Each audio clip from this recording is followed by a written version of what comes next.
What's the worst thing anybody ever called you? Okay, you don't have to tell me. I don't want to know. Just think for a moment about that.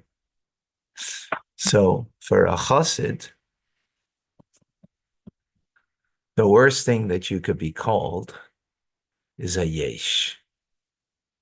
A yesh means there is, you are, meaning that you're an independent entity, that you feel your selfhood, you feel your, you know, specialness. One of the ways would be because you feel how special you are, right? Not that you shouldn't be aware of you're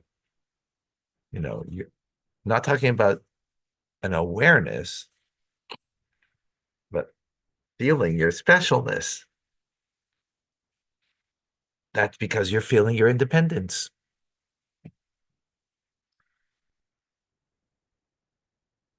That is perhaps the worst insult you can give to a chassid. Now, the truth is, we all feel our independence. We all feel, specialness. We're not talking about, now in that yesh, of course, there's many levels.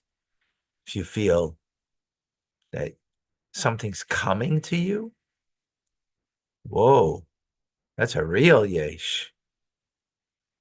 You feel that it's owed to you, especially God owes you something. Well, that's a real yesh.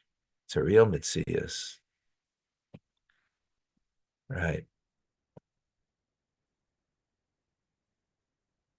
You get angry.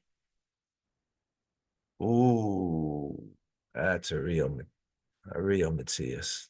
You're real something.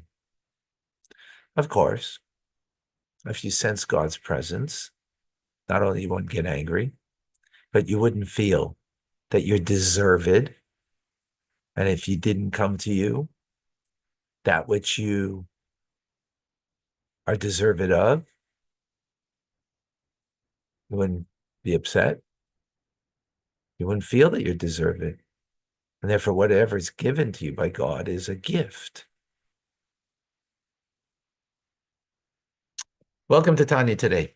I'm Rabbi Ronnie Fine, coming to you from Chabad Zurich and Kadesh in Montreal, Canada, where it's a privilege and a pleasure to share with you the Tanya.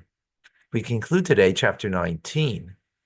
Chapter 19 is teaching us about the unique quality of the love of the Ava Misoteres, the hidden love that the soul has by virtue that its root source is in Chachma, is in the divine wisdom. Right? We'll call it divine Chachma better. Right? Because the translation of wisdom is not a good translation of this concept over here. Okay, so there's a general principle when it comes to holiness, when it comes to being connected to God, right? Is that holiness derives from Chachma in the divine order of things. As Chachma itself is nullified, is not it. Chachma is beyond grasp. It's not Bina is where you grasp and get an idea. For example, Chachma is beyond that. It's the source of understanding, but it's beyond understanding. And because of its bittul, its self-effacement, it becomes a vessel to contain the infinite of God, the Ein Sof. So, in other words, for holiness to pervade, there has to be a non-separateness of the entity, right? Be it the person, the thing, whatever it is, that it's nullified to the light of the Ein Sof and not separate. And that's why Chokhmah is called Koyach Ma. It's made up of two words, the power of what? Of nullity, of beyond, right? Holiness is beyond.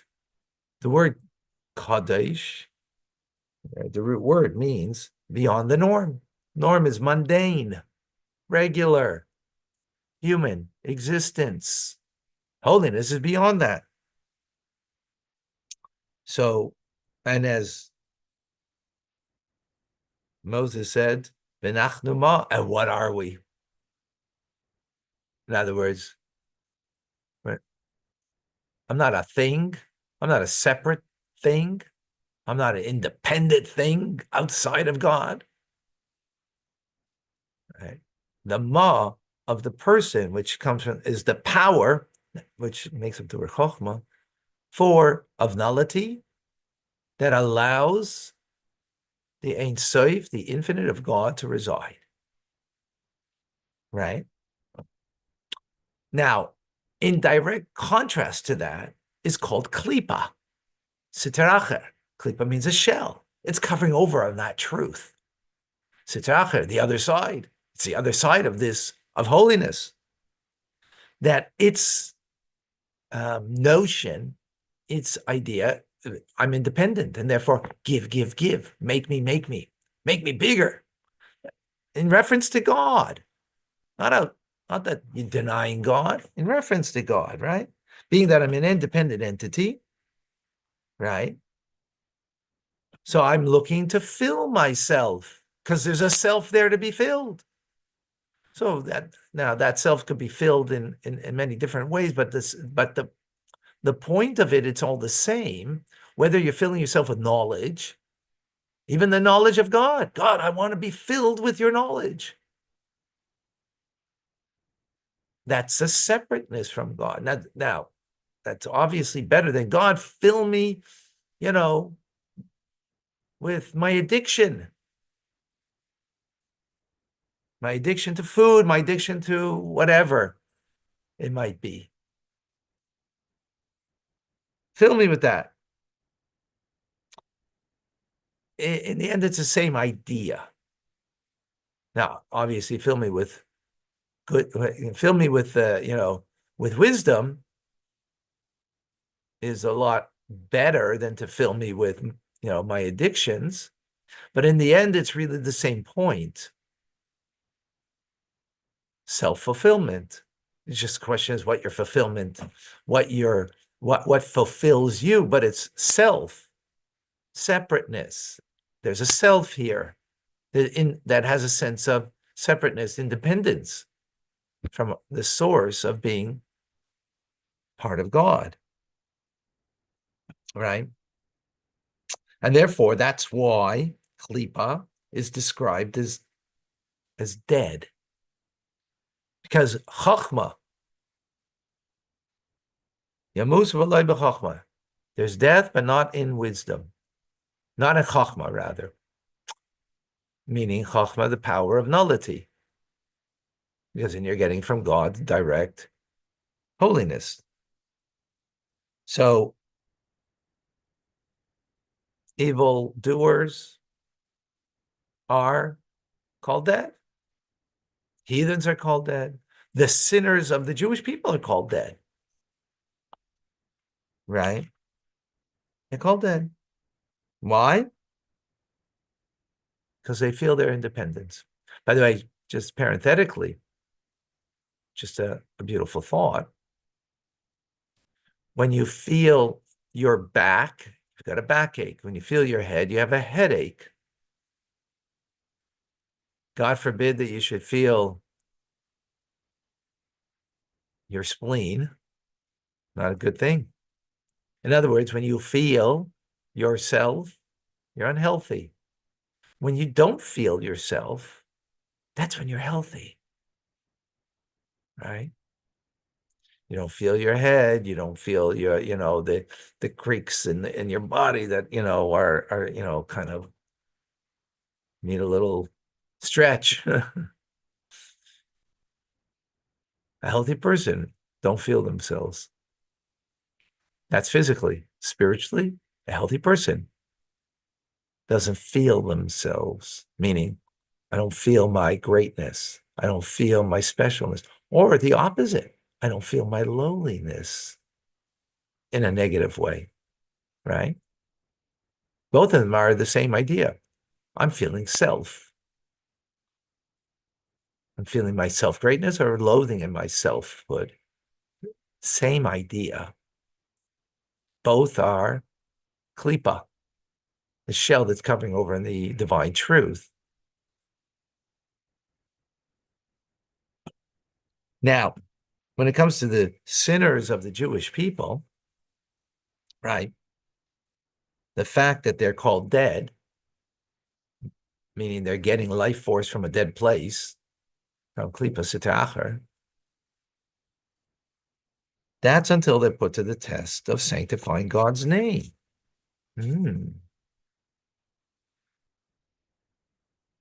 Something we spoke about in chapter 18, and bring this idea again because it's very important.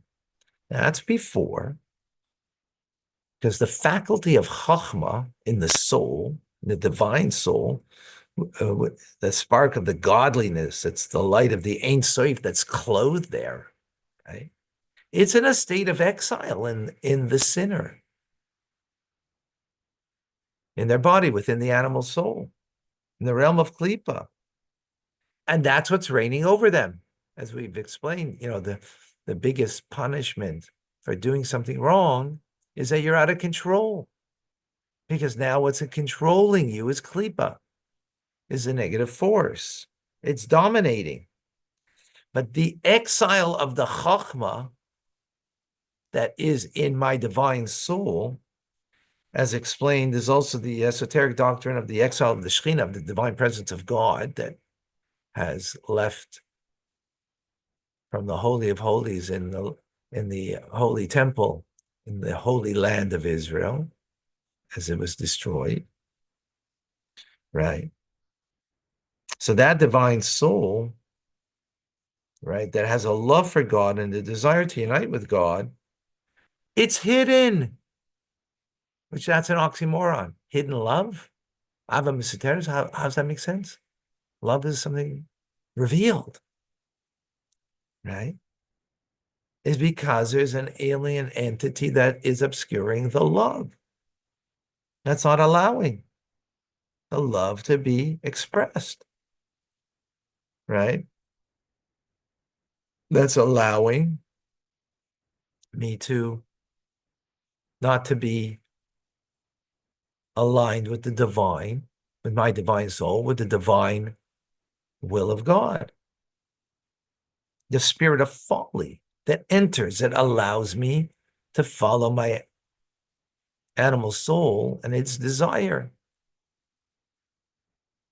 Right? So therefore, the love that my soul has, my divine soul has at that moment is hidden. It's asleep. Not that it's gone away, right? What has happened is that the chachma of my soul is not exercising and being diffused through the rest of my body to allow me to my arms and my feet to do the will of God and align myself with what God wants, because I've allowed the spirit of folly to enter, which is not my true reality, and then allow my animal soul to reign over me. But the reigning over me is only, and this is important, in the way that the divine soul is not left, it's not gone, it's just dormant. Its effect upon me, my divine soul, is dormant. It's asleep. It's asleep. That's on a daily basis. You know, people who just follow their whims, desire, live life on their terms. Not that you should live life on anybody else's terms, not on other human beings' terms, but on God's terms, yes. That's divinely aligned with the will of God, fulfilling what God needs and wants of us. But when someone who is sinning day in, day out, right? They're not doing the mitzvahs, not fulfilling what God wants. They're living life on their terms. As I've mentioned before, and I say this parenthetically, doesn't mean that they're a horrific person. But in these terms that we're learning, it's it's a different understanding of what it means to be, off the path. Off the path doesn't mean you have to be an addict. Off the path is you just the addict is following their whims, desire, which is very unhealthy. But so is the individual who is filling themselves up with what their whims are. It might be better whims, but they're doing exactly what they want. And it may be against what God wants. However, when we're talking about the sinner of Israel, the Jewish people, however, is only until they're confronted with a test of faith. And that test of faith then brings them to a place of transcendence, transcending what they are aware of, what they appreciate, and it touches their very soul, the test of faith, the chachma of the soul. And they arise from sleep at that time. They literally wake up from their sleep. And they exert an influence of their divine soul. Right? As the verse says in Tehillim, Psalms, and God awakened as one out of sleep. What happens at that time? Test of faith. As a revelation of Chachma leads the sinner to stand the test of faith. And not because they make a calculation that this is, I'll stand the test of faith, and if I die, well, hey, I'll get a good place in heaven. God's going to reserve for me a great place. That's not the Jewish way. That's other faiths, absolutely, but not the Jewish way at all. Not God has a better place for me in heaven, therefore I'm ready to give up my life. No. It's without reasoning, without awareness and knowledge, that's how it motivates them.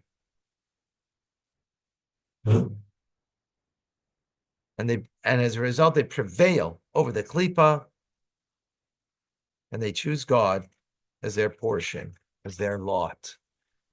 Prepared to offer their soul to God in martyrdom, to sanctify God's name. Although the klipa prevailed over the individual, until this point, day in, day out. What happened? What happened? Yeah, it's because the chachma of the soul, of the divine soul, that nullity to the infinite of God, was dormant.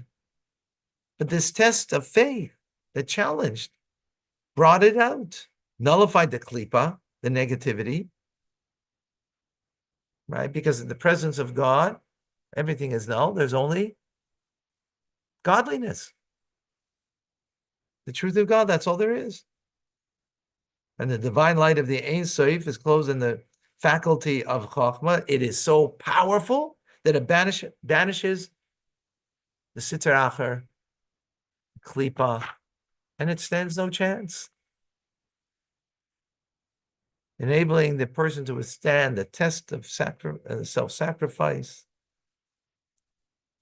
to do even an act that's an empty act,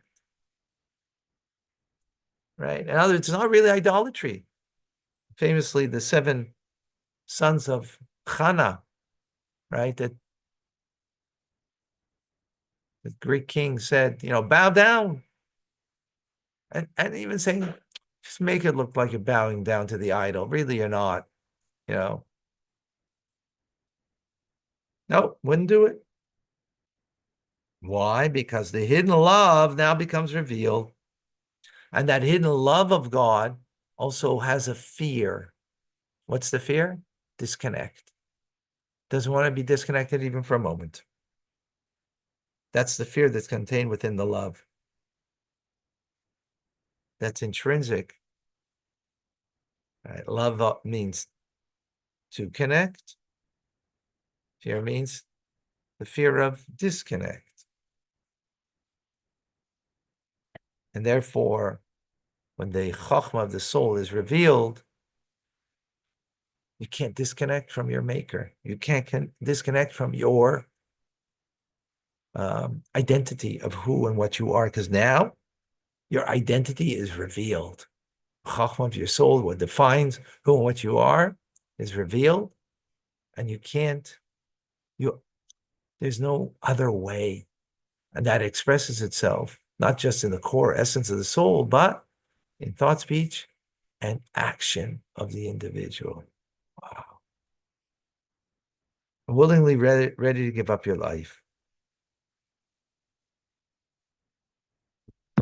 So, just to bring out a couple of stories and current story, actually. I've told this story in the past, but I'll tell a present story that just happened this week that brings this idea out. So, in the times of the Holocaust, during the Second World War, there was a very holy Jew of Israel, Spira. It's known as the Bluzhner Rebbe from the town of Bluzhin in Poland. And he was in one of the work camps of the Nazis, Yamach Shemam, may their name be obliterated. And it was coming Yom Kippur. And he had a few of his disciples, Hasidim, there. And he went over to one of the capos, who was a Jew, who before the war lived in Vienna and was completely removed from Judaism. Completely irreligious. But here they are in the camp together, and he comes to him and he says, Yom Kippur is coming. Can you help us? He says, I don't take care of the night duties, only the daytime. He says, but I don't believe in any of this stuff. Yom Kippur, the Day of Atonement. Right? I don't believe in any of this, but you know what? You're being sincere. What can I help you with? He tells him it's Yom Kippur, and we want to be able to not profane the day by doing things that are not by law and the spirit. So if you can give us a room on the side where we can be private and we can pray quietly, by heart, whatever they knew, and can we just sort of like do things that are not biblical prohibitions of the fulfilling the day's commands, and we'll fast and we'll pray. So he sets him up and everything. Comes Yom Kippur Day, noontime. The doors burst open. 2 Nazi guards come in with piping hot food on a tray. And he says, they yell out to the few Jews that are there, lunchtime, come, time to eat. They knew it was Yom Kippur. It wasn't enough for the Nazis to destroy physically the Jews, but they also wanted to destroy their spirit, knowing that these are committed religious Hasidic Jews. So Bluzhner Rebbe looks at the Chassidim, they look at each other, and all of a sudden, Schneeweiss walks out. He says, what's going on here? He says, it's lunchtime, get these dogs down. Come and eat. Lunch. They never had a hot meal before.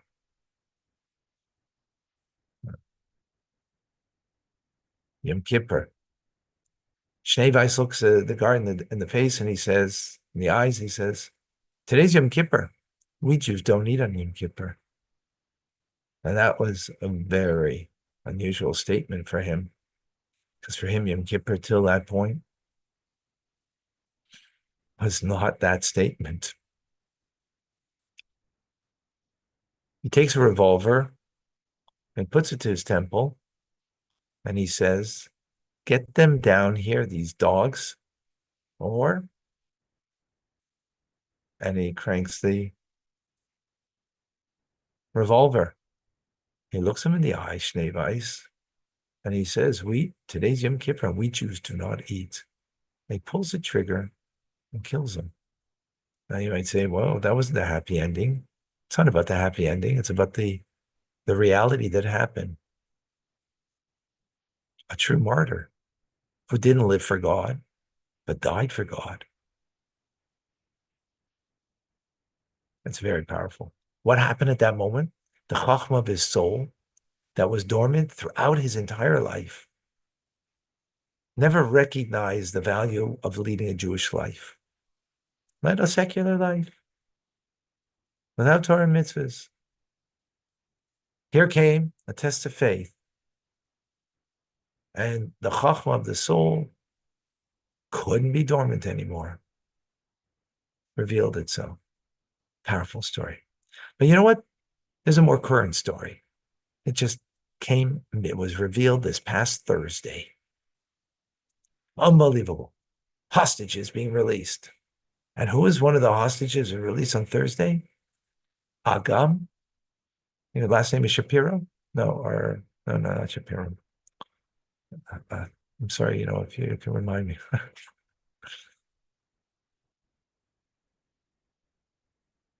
She wasn't particularly religious when she was taken from her home in Nir Oz community, not far from Gaza. She came into Gaza and she resolved that she's going to keep Shabbos and keep kosher. And miraculously, she found a siddur and she prayed every day. And even when it came Shabbos and her, the monsters that kidnapped her and held her captive, they would have to cook for them. She said, it's my Sabbath and I'm not cooking. Now, halachically, she could have cooked because her life was in peril. And you're allowed to transgress the laws of the Sabbath in order to save your life. But she chose not to. Likewise, they gave her non-kosher meat to eat, and she refused it. Halachically, according to Jewish law, because of saving your life, she could have eaten it. But she made a resolve not to. Where did it come from? Stubbornness? No. Did it come from, I'll show them and, vengeance? No. It came because in that dark place, in the test of faith, her faith came out. I'm a Jew connected to God. And she's ready to sacrifice her life in order to live now this way. Berger, thank you. Agam Berger, right? That's her. I say thank you, Davina.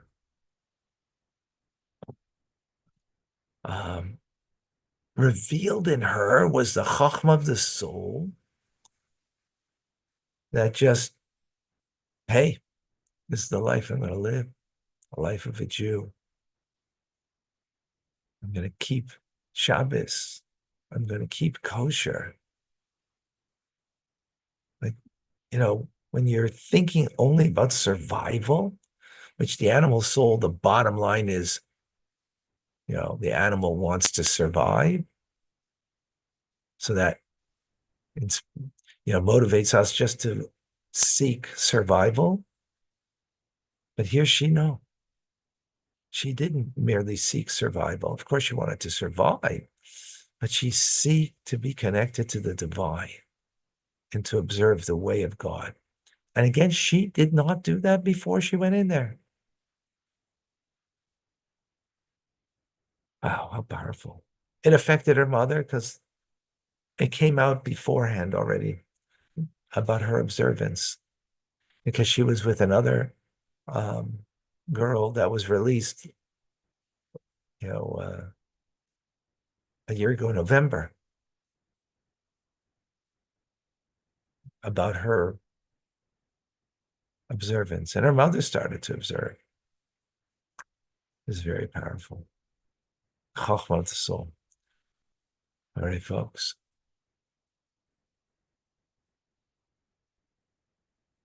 Remind you tonight, 6:30, we will have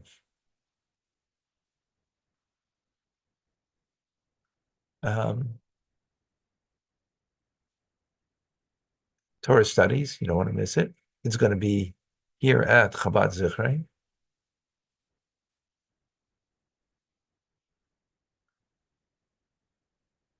No, I don't see any question.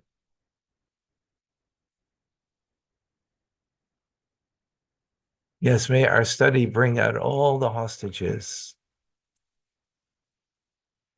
not because of Hamas. All right. Rambam is coming up. I'm Rabbi Ronnie Fine, coming to you for Chabad Zichron Kadesh Montreal, Canada. It's a privilege and pleasure to share with you the Tanya. Thank you for joining. So 6:30 tonight, and DRC will be 8 p.m.